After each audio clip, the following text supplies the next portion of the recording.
Hi, Shannon Waller here, and welcome to the Team Success Podcast. Today is the second podcast in the Multiplication by Subtraction series, and what we're going to talk about is really how to appreciate and protect your A players. So, as you're likely aware, I'm incredibly passionate about having successful teams, especially entrepreneurial teams, where everyone is contributing, everyone is fully engaged, everyone is productive, everyone's profitable. I'm just very invested in how to do that and what the benefits are and what happens when it doesn't work and how do you fix it and all of those things. A conversation came up recently as we were talking about multiplication by subtraction about the importance of really looking after your A players. Now, what do we mean by an A player?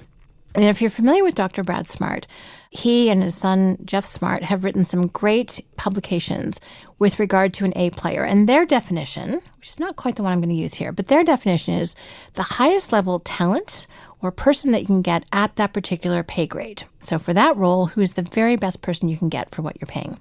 So it's not limited to just super expensive people. If it's someone that's a junior person, who's the very best junior person you can get. Now, along with A players, you also get B players and C players and D players and hopefully nothing less than that. My definition for the purpose of this conversation is really someone who is committed, engaged, talented, contributing, and productive. Those are the type of people with whom I want to work. That's who I want on my team. So this whole idea of subtracting people who are not that so we can multiply results is really part of this conversation. Now, what's really interesting is to specifically look at the impact of not taking care of those wrong fit people who are your B players. B players sometimes are optional. Sometimes they can degrade and sometimes they can find their passion and their connection and they can go up to an A player. But C players are the ones that are kind of a drag on the system. They put in the bare minimum of effort. They're not really contributing that much. They tend to take up a lot of time. Sometimes they're the complainers in the business, or they're just not really that good. But we've left them around for various reasons. Or maybe they used to be great, but now they're not now with the direction your business is going. There's lots of reasons why people shift categories. Now, ideally, you coach and manage people to be their very, very, very best selves at work as much as you can. But you only have a certain degree of control over that. The person also has to decide whether or not they're going to show up. One of the interesting things is that our C players tend to get, as I mentioned, a lot of attention. Squeaky wheel gets the grease is the normal expression. It can be very easy to take our A players for granted because they're pretty self-managing, they're automatically engaged, they volunteer for things, they show up, and they don't complain. Now, this whole conversation came up about protecting your A players in a recent Strategic Coach workshop where we were talking about multiplication by subtraction because it's often something that we put off. So in the first podcast in this kind of mini series, we talked about the 12 reasons why we don't take action. But I want to talk about one of the costs. So the cost of not taking action is that our A players get negatively impacted. So I really want to talk that through because this may not be something you've thought about. As I said, we tend to take our A players for granted. And often they just don't need as many pats on the back. As I said, they're pretty self-managing, so they don't need a ton of support or they've already got it figured out. It doesn't mean we should stop asking. But again, they're not squeaking. They're not the ones who are asking for all of that attention. So here's what happens to them when a wrong fit team member impedes their progress, impedes their productivity. Another way to talk about A players is that they are batteries included. They come with their own power pack. They don't have to plug into us in order to be fabulous and be successful. So now I want to talk about what is the cost to an A player when they're surrounded by people who are not A players, and particularly those people, I'm going to call them C players for today. The ones that are the victims, the ones that are kind of grumbly, as I said earlier, the ones that are really not all that productive. So what happens? Well, as one of our clients was saying in this workshop, they kept this C player around and some of their A players had left. It was like, oh, that's a very expensive decision. By not taking action on the C player, some of their really best people had left. And that's one of the costs of not taking action. And that's kind of a shame. So our procrastinations can have a fairly big expense.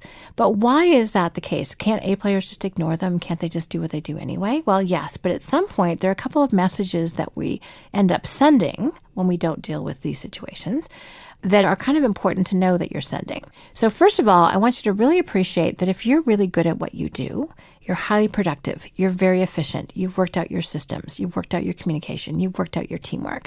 And then all of a sudden, this awesome system, this awesome productivity that you have gets interrupted by someone who kind of gums up the works. They take things offside, they're distracting, they complain about stuff that seems kind of small.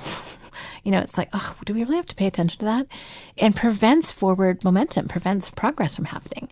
So first of all, that's an incredible slowdown of productivity because that person's getting distracted. The A player's getting distracted from what they really are passionate about doing.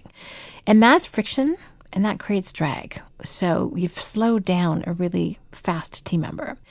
Also, when you're not upholding certain standards, and I'm going to make the assumption here that you have standards for your business in terms of, people showing up on time and being honest and having integrity and providing a first-class experience or whatever your values are, whatever your standards are for behavior. And when certain people don't also uphold those standards, they go down.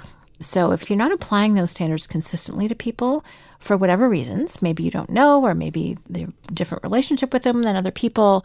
Just had a great conversation with Amy Bruschi about her and Kathy Colby's new book, which is called Business is Business.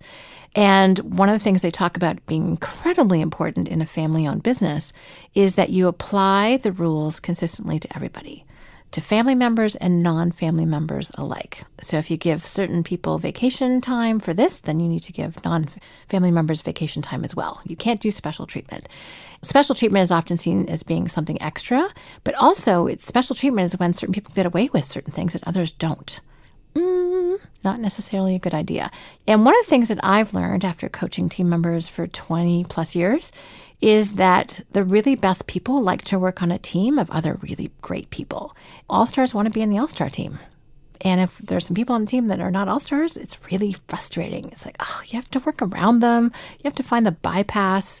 They're taking up space. They're taking up time. They're not bad people sometimes, but they're in the way.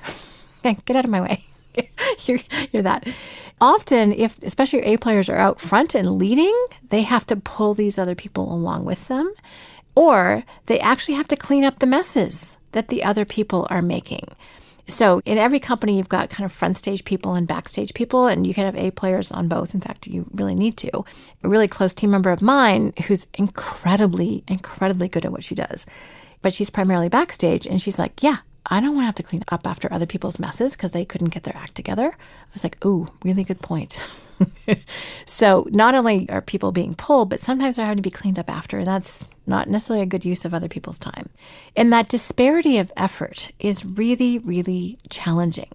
I get discouraged when I am full tilt, doing my thing, putting everything in, and someone else is kind of complaining or not putting their all in and justifying the reasons for not doing so. I'm kind of looking at them and go, what's wrong with you?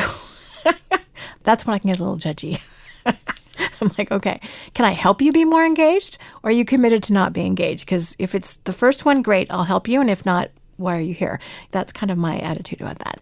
So again, our A players, because they do everything they do so well, they can end up being taken for granted and having to cope with these situations. And we kind of think that's okay.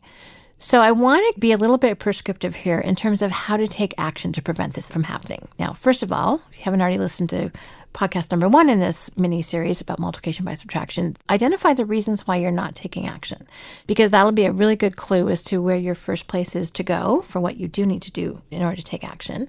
Also, you really want to recognize and appreciate the cost. So look at the friction, look at the drag, look at the cleanup time and say, okay, is this really worth it? Is this how I want my best people spending their time?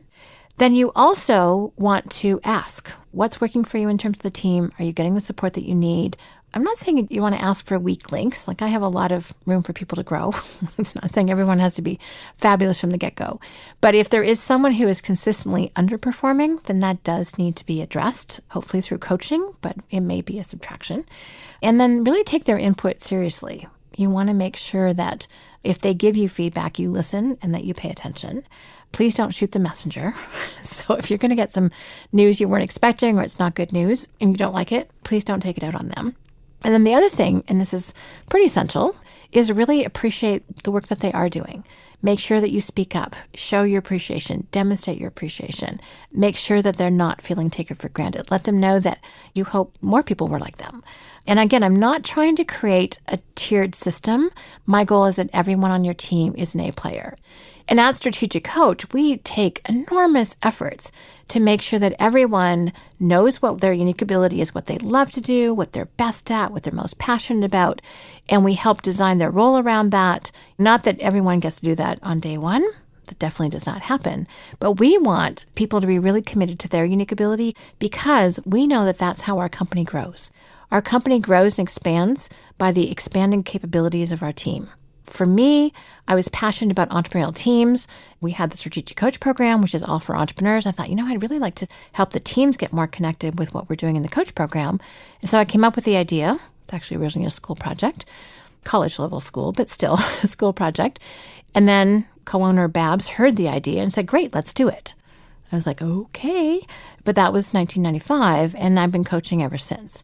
But we never would have had team programs unless it's something that I was passionate about and was willing to pursue. We really see that as an essential part of our company. So again, this is not just take a look at your team and decimate it. That's not at all what I'm talking about.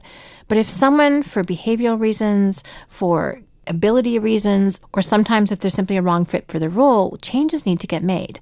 My favorite kind of change is they get redeployed within your organization.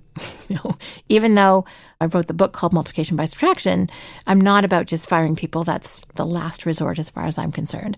The subtitle, by the way, is how to gracefully let go of wrong fit team members. But first of all, you have to identify them. So in future podcasts, I will get into how to identify them, tools for diagnosis, and then eventually, if you can't make it work within your company, then what the appropriate exit strategy is. But we'll get to that in later conversations. But again, I really want you to appreciate and protect the incredible commitment, engagement, talent, contribution, and productivity of your A players. Because probably these are the people that follow Pareto's law, and that 20% of your team produces 80% of your results. So if that's anywhere near true, then you want to make sure you really love and protect and take care of your A players. All right, I hope this conversation has been interesting and intriguing for you. If you have any questions or comments, please let me know at questions@strategiccoach.com. Thank you very much for listening. And as always, here's to your team success.